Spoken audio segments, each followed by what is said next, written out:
Good morning, welcome out here to another morning on the farm. And we got a beautiful rainbow and a beautiful view of the cows right there. So I thought it was just worthwhile to be able to take a little bit of a video here. The biggest update on the farm right now is figuring out our paddock size.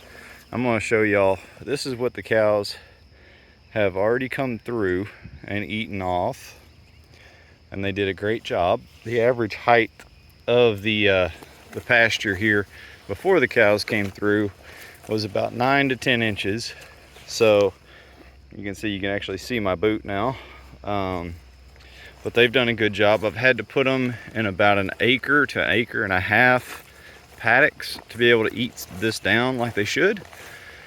So basically what that means is I'm creating, I call them rows, but basically, I guess it's called strip grazing is the technical term, but I'm creating a strip through this field right here. And then what I'm doing is as I'm just setting a line in between the two so that they eat on the first half the first day, and then take the line down, and then they can move up into this second section so they can eat on that. And it saves me a lot of time to do it that way.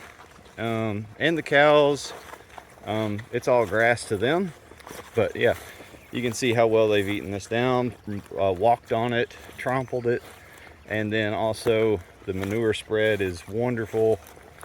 So they're doing really good. I'll tell you the biggest change this year for me has been flies.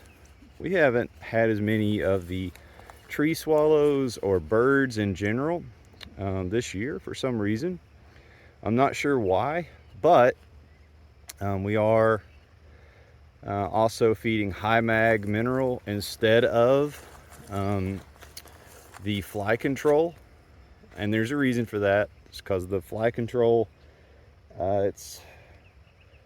it basically makes the manure to where a fly cannot lay its eggs. Let me see if I can zoom in on this cow pad right here. You can see those flies right there.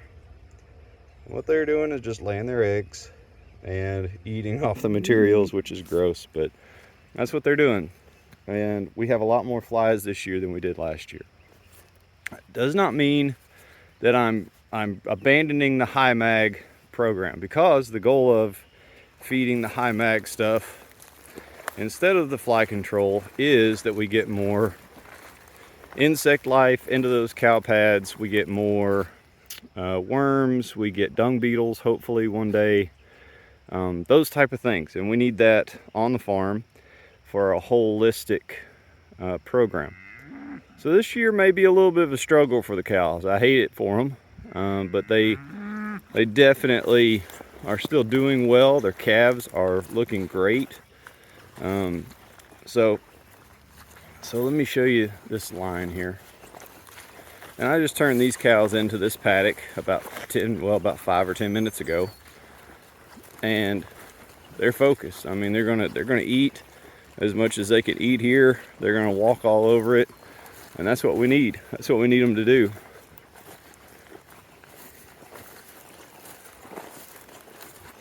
So our little calves obviously still are used to getting underneath the wire and being able to come over here and eat their fill of everything else.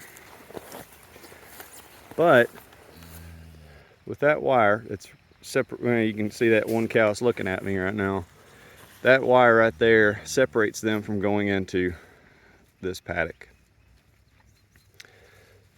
So that's our rotational program right now. We've got about, oh man, I'd say at least 10 more acres in this one field. So that's at least, 8 to 10 more days worth of forage in one field here.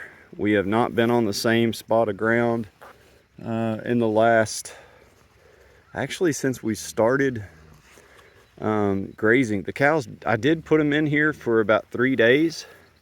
And honestly, they found a little hole in my wire and they were able to shoot right through it, and I had to recapture them in a new field.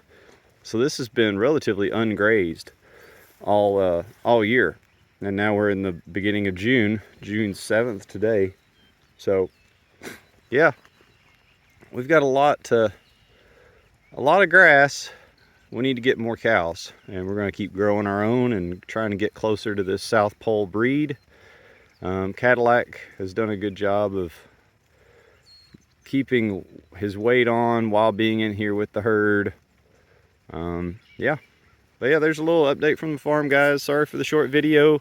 If you'd like more, please leave a comment, like and subscribe, and we'll see you next time.